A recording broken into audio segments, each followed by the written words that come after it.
আসসালামু আলাইকুম।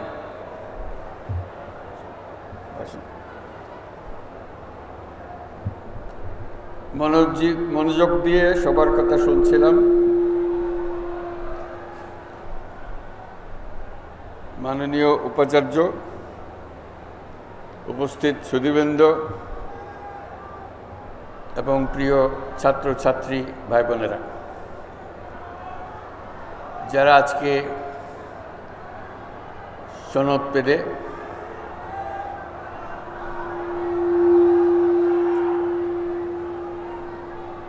বিশ্ববিদ্যালয়ের সমাবর্তন জীবনের একটা মস্ত বড় ঘটনা, সারা জীবন স্মরণ করে, ছবিটি সংরক্ষণ করে, নিজের পরবর্তী প্রজন্মকে দেখায়। সেই বিশেষ দিনটি আজকে। এই দীর্ঘ সময় পরে এই সমাবর্তন অনুষ্ঠান হতে পারল, এই জন্য বিশ্ববিদ্যালয় কর্তৃপক্ষকে অভিনন্দন জানাচ্ছি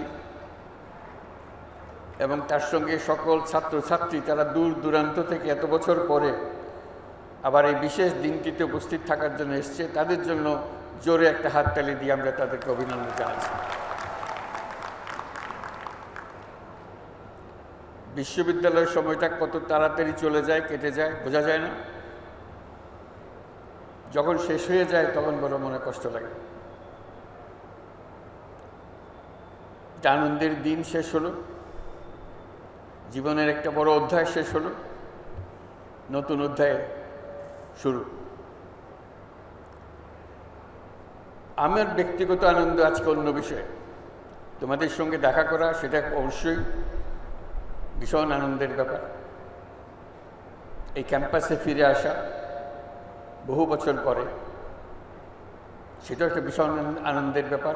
বিশ্ববিদ্যালয় কর্তৃপক্ষকে অশেষ ধন্যবাদ আমাকে এই সুযোগটা দেওয়ার জন্য। এবং এই নতুন সনদপ্রাপ্ত যারা, তাদেরকে ডিপ্লোমা প্রাপ্ত যারা, তাদেরকে অভিনন্দন জানানো, এটাও একটা বিরাট সুযোগের ব্যাপার। আমার জন্য যেটা, যে আমি এই বিশ্ববিদ্যালয়ে এসেছিলাম 72 সালে, তখন বিশ্ববিদ্যালয়ে সবের যাত্রা শুরু।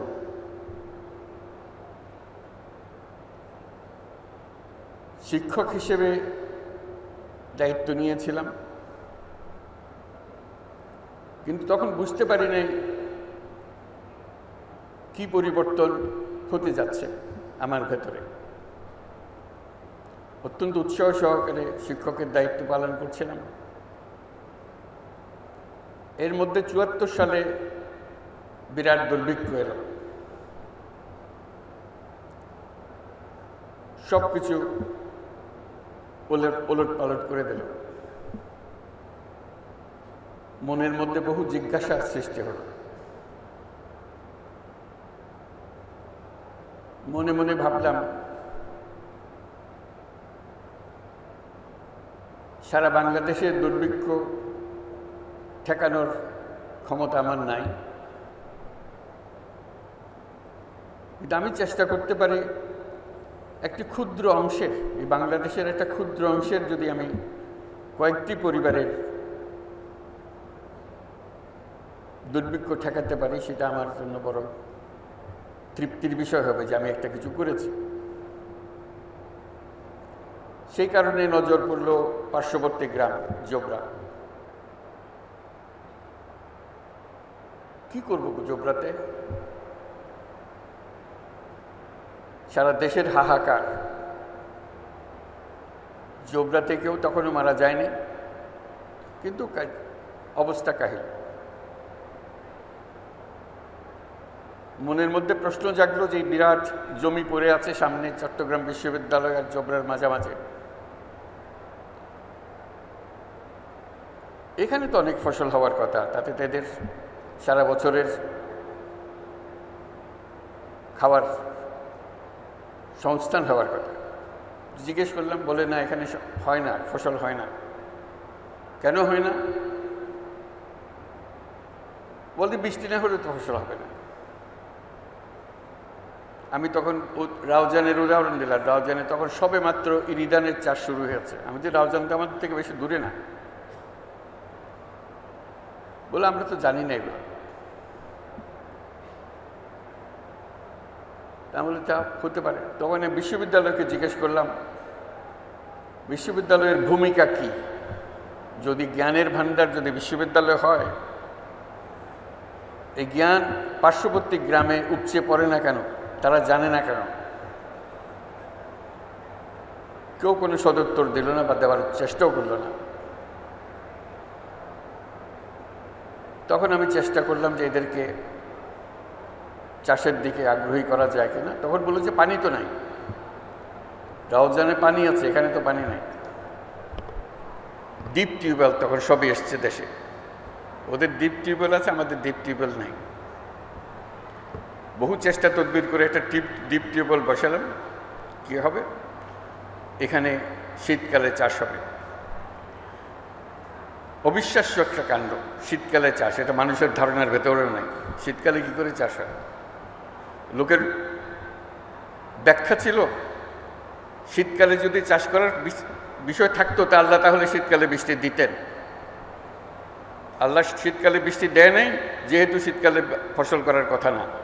আপনি জোর করে আল্লাহর হুকুম উল্টিয়ে দিয়েন না। তা আমি বলতে থাকলাম।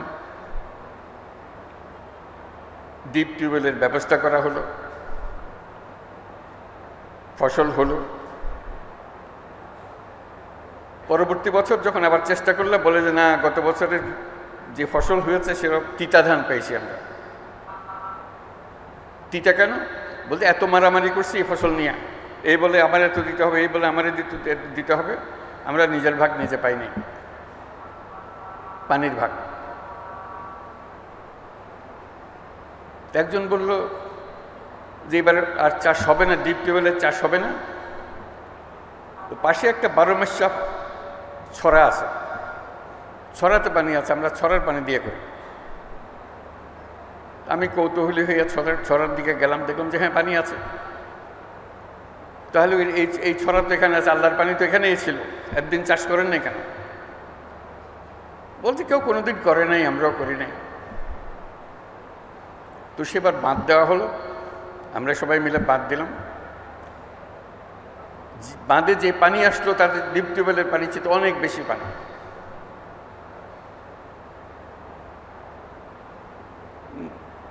নতুন শিক্ষা লাভ হলো যে গরজ না থাকলে, ইচ্ছা না থাকলে সব কিছু থাকা সত্ত্বেও অভাব থেকে যায়। পানি আছে, জমি আছে, চাষ করা যায়, কিন্তু কেউ করে নাই কোনোদিন, আমরা কেন করব? একটা শিক্ষা লাভ হলো। এর ফলে জন্ম লাভ হলো তেবাকা খামার। সেটা দিয়ে আমাদের যাত্রা শুরু, তেবাকা খামার। চাষ করতে গিয়ে যে সমস্যা হলো, ইরিধান চাষ করতে হলে লাইন ধরে রোপা লাগাতে হয়, আর এমনি ধান লাগাতে হয় ছড়িয়ে দিলেই, বীজ ছড়িয়ে দিলেই ফসল হয়ে যায়। এখানে কষ্ট করতে হয়। তা বলে তো কষ্ট করবেন, খাবার যখন খাবেন কষ্ট করবেন না? বলে না, বেশি কষ্ট। অদ্ভুত একটা মানসিকতা। তখন আমি ছাত্রদের নিয়ে বসলাম যে তোমরা সাহায্য করো, আমরা সবাই মিলে মাঠে নামি, আমরাই রোপা লাগানোর জন্য সুতা ধরবো এবং চারা লাগিয়ে দেব। যারা সে আমলের ছাত্রছাত্রী আছে তাদের মনে আছে, দলে দলে তারা মাঠে নামলো, লাইন করে চারা লাগালো। সে অভিজ্ঞতা তারা সারা জীবন মনে রাখলো যে আমরা জোবরাতে ইরিধানের চাষ শুরু করে দিয়ে এসেছিলাম। তার থেকে আস্তে আস্তে নজর পড়ল জোবরার অন্যান্য জায়গায়, সজ্জাপাড়া, দহনপাড়া, বড়ুয়াপাড়া, তাদের অবস্থা দেখার জন্য। আজকে এই কথা বলছি এই জন্য, আমি এসেছিলাম এখানে শিক্ষক হিসেবে। ক্রমে যতই দিন গেল দেখলাম আমি ছাত্র হয়ে গেছি। আমি আর শিক্ষকতার ভূমিকায় নাই, আমি শিখছি, ক্রমাগত শিখছি। এবং ক্রমে ক্রমে এই জোবরার, সজ্জাপাড়া, দেওয়াননগর, এদের যে মহিলারা আছে তারাই আমার শিক্ষক হলো। তাদের কাছ থেকে অনেক কিছু শিখলাম। আমার ছাত্রছাত্রীরা তারা আমার সঙ্গে ছিল, আজকে অনেকে উপস্থিত আছে, যারা মহিলাদের কাছে আমাকে নিয়ে গেল, তাদের কাছে তাদের পাঠদান নেওয়ার জন্য তাদের কাছ থেকে অবাক হয়ে গেলাম। যা ক্লাসরুমে পড়ায় তার সঙ্গে কিছুর মিল নাই। যে কাজে হাত দিলাম সেটা ক্রমে মহিলাদের খুব পছন্দের জিনিস হলো। তাদের হাতে টাকা দিলাম, ঋণ দিলাম, 5 টাকা, 10 টাকা, 20 টাকা। 5 টাকা 10 টাকা যে মানুষের জীবনে এটা এত রকমের আনন্দ আনতে পারে কোনোদিন ভাবি নাই। তারা কৃতজ্ঞতায় গদগদ। আমি কোনো মাগনা টাকা তাদের দিচ্ছিলাম না,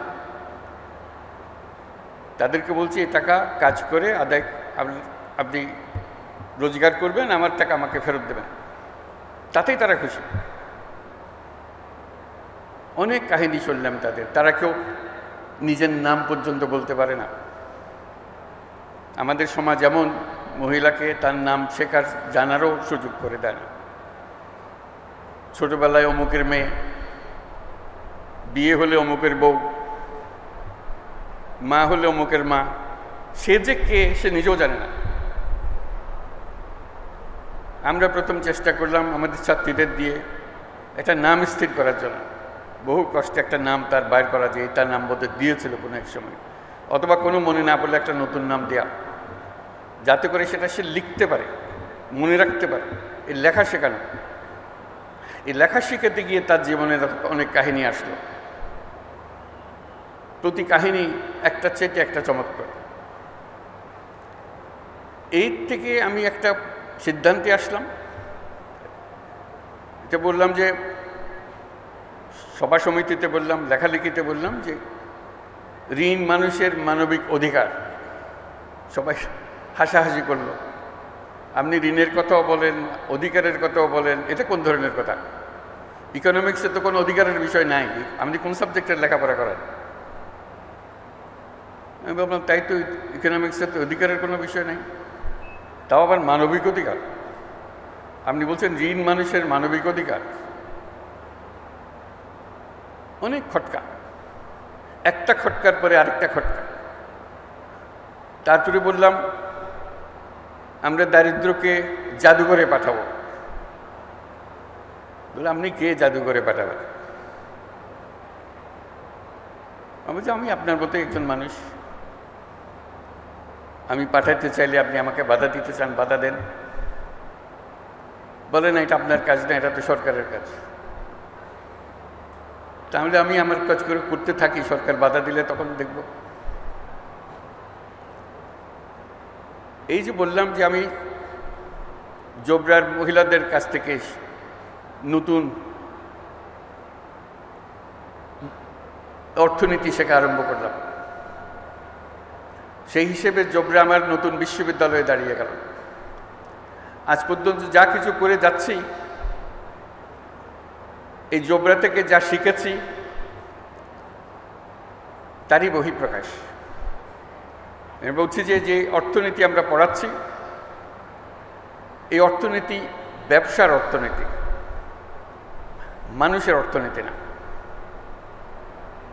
যে কোনো অর্থনীতিবিদ্যা যদি শুরু করতে হয় মানুষকে দিয়ে শুরু করতে হবে, ব্যবসাকে দিয়ে না। আজকে যে শুরুটা হলো, সেই শুরুটাই আমাদেরকে ভুল পথে নিয়ে গেল।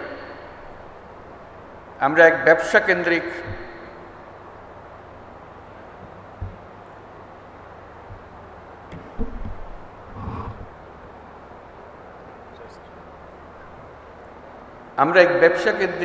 সভ্যতা গড়ে তুললাম। আমরা এই সভ্যতা আত্মঘাতী সভ্যতা, এটা টিকবে না। ওই যে নতুন বিশ্ববিদ্যালয়ে আমি পড়াশোনা শুরু করলাম, সে নতুন বিশ্ববিদ্যালয়ে আমাকে বলল যে এই বিদ্যা, পৃথিবী ধ্বংসপ্রাপ্ত হবে, এর থেকে রেহাই পাওয়ার কোনো উপায় নাই। তখন আরও বড় আকারের জিনিসের মধ্যে ঢুকলাম, বললাম যে আমাদেরকে নতুন সভ্যতা করতে হবে। আমি ভাবলাম যে এটা বললে তো আমার সহকর্মী যারা আছেন, যারা অর্থনীতি পাঠদান করেন, লেখালেখি করেন, তারা আমাকে তো অনেক আগেই এমনি ত্যায্য করেছে, একেবারেই শেষ করে দেবো, যেটা এর সঙ্গে আর বেশি কথা বলার দরকার নাই। কিন্তু ওই নতুন শিক্ষাপ্রাপ্ত যে ছাত্র, আমার মাথায় সেটা রয়ে গেল যে আমাদেরকে আবার নতুন সূত্রে যাত্রা শুরু করতে হবে। যে অর্থনীতির ভিত্তি হবে মানুষ, যে অর্থনীতির ভিত্তি হবে তার ভবিষ্যৎ পরিকল্পনা, ভবিষ্যৎ চিন্তাধারা, কীভাবে সে নিজেকে আবিষ্কার করবে, আবিষ্কার করার প্রবণতা, এবং তাকে যে দিকে তাকে ছুটিয়ে দেওয়া হয়েছে সেদিকে ছোটানোর থেকে বের করে আনা। এগুলো বলছি এই জন্য সমস্ত কিছুর বীজ বপন হয়েছে এই বিশ্ববিদ্যালয়ে, পাশে নতুন বিশ্ববিদ্যালয়। সেজন্য আমি জোবরার কাছে কৃতজ্ঞ, এই বিশ্ববিদ্যালয়ের কাছে কৃতজ্ঞ, যেহেতু বিশ্ববিদ্যালয় আমাকে জায়গা দিয়েছিল এখানে আসার জন্য। এরপরে যে কোনোদিন একটা নোবেল পুরস্কার পাওয়া যাবে এটা কোনোদিন মনে আসেনি, তবে লোকে বলাবলি করেছে মাঝে মাঝে। চট্টগ্রাম বিশ্ববিদ্যালয় যখন নিজের পরিচয় দেয়, হয়তো বলে যে আমাদের বিশ্ববিদ্যালয় থেকে আমরা নোবেল পুরস্কার পেয়েছি, গৌরব করে। ভ্যান্ডারবিল্ট বিশ্ববিদ্যালয়ে তারা গৌরব বোধ করে যে আমি তাদের বিশ্ববিদ্যালয়ের ছাত্র ছিলাম। তা আমি তাদেরকে বলি যে চট্টগ্রাম বিশ্ববিদ্যালয়ে গৌরব করার কারণ বড় দুইটা, তোমাদেরটা একটা, তাদেরটা দুইটা। এই জন্যে এই পুরো কর্মসূচি যার জন্য নোবেল পুরস্কার, তার সমস্ত গোড়াপত্তন হয়েছে এই বিশ্ববিদ্যালয়ে, এই বিশ্ববিদ্যালয়ের সাহচর্যে। এবং সেজন্য এই বিশ্ববিদ্যালয় গৌরববোধ করতে পারে যে আমি শুধু এখানে শিক্ষক ছিলাম না, ছাত্রও ছিলাম এই বিশ্ববিদ্যালয়ের পাশের গ্রামের। সেই হিসেবে সে একটা বলতে পারে যে আমাদের বিশ্ববিদ্যালয় থেকে এটা নোবেল পুরস্কার পেয়েছে। আমি যেটাতে দৃষ্টি আকর্ষণ করছি সেটা হলো আসলে এই বিশ্ববিদ্যালয় দুটি নোবেল পুরস্কারের জন্য গৌরববোধ করতে পারে। একটি তো আমি ব্যক্তিগতভাবে নোবেল পুরস্কার পেয়েছি এখানে শিক্ষক থাকা অবস্থায়। দ্বিতীয়ত হলো যে গ্রামীণ ব্যাংক সৃষ্টি হলো, সেই সৃষ্টির গোড়াতেও কিন্তু চট্টগ্রাম বিশ্ববিদ্যালয়ের আইনে, গ্রামীণ ব্যাংকের আইনে লেখা আছে পরিষ্কার এই ব্যাংক কোথার থেকে আসলো। এই ব্যাংকের জন্ম হয়েছে চট্টগ্রাম বিশ্ববিদ্যালয়ে অর্থনীতি বিভাগে, সেটা তার স্পষ্ট উল্লেখ আছে। কাজে দুটো, এবং গ্রামীণ ব্যাংকও একটা নোবেল পুরস্কার প্রাপ্ত প্রতিষ্ঠান। কাজে দুটি নোবেল পুরস্কারের জন্য এই বিশ্ববিদ্যালয় নিজেদের ছাত্রছাত্রীদেরকে জানাতে পারে যে এটার ইতিহাস কী, এবং এর প্রাসঙ্গিকতা এবং এর ভবিষ্যৎ করণীয় সেটা নির্ধারণে ছাত্র সমাজ তারা ঠিক করবে যে তারা কী ধরনের ভবিষ্যৎ চায় নিজেদের জন্য। কারণ এই বিশ্ববিদ্যালয়ের আরেকটি শিক্ষা, যেটা আমরা সবসময় সবাইকে স্মরণ করিয়ে দিই, আমরা যে ধরনের বিশ্ব গড়তে চাই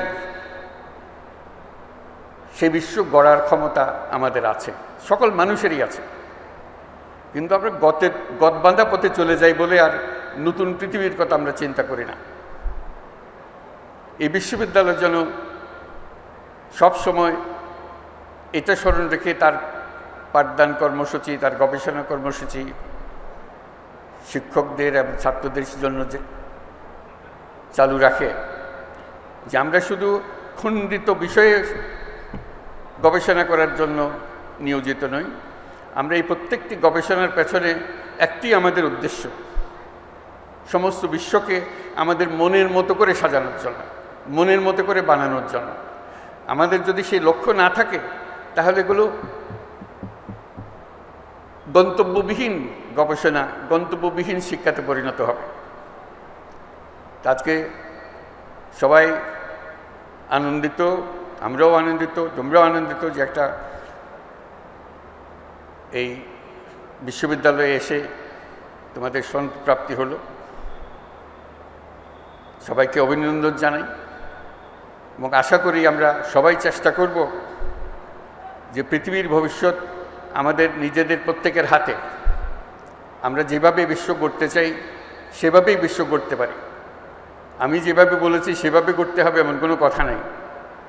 আমি আমার কথাটা বলে যাচ্ছি, অন্যরা অন্যদের কথা বলবে, তোমরা তোমাদের কথা বলবে, কিন্তু নিজের মনের একটা স্বপ্ন থাকতে হবে। এটাই আমার আবেদন, যে আমরা কী ধরনের বিশ্ব চাই, কী ধরনের সমাজ চাই, কী ধরনের সংসার চাই, কী ধরনের শিক্ষা ব্যবস্থা চাই, এগুলো আমার মনের মাধুর মিশিয়ে আমাকে বের করে নিতে হবে। গতের মধ্যে ঢুকে গেলাম, যা আছে সেটা মেনে নিলাম, তাহলে কিছুই পাল্টাবে না, কিছুই পরিবর্তন হবে না। আজকে এই দুই বিশ্ববিদ্যালয়, চট্টগ্রাম বিশ্ববিদ্যালয় এবং মহিলাদের যে বিশ্ববিদ্যালয় আমার জন্য সৃষ্টি হয়েছিল জবরা গ্রামে এবং পার্শ্ববর্তী গ্রামসমূহে, তাদের সবার কাছে আমি আমার কৃতজ্ঞতা জানাচ্ছি এবং সবাইকে অভিনন্দন জানাচ্ছি আজকের এই দিনটির জন্য। সবাইকে ধন্যবাদ।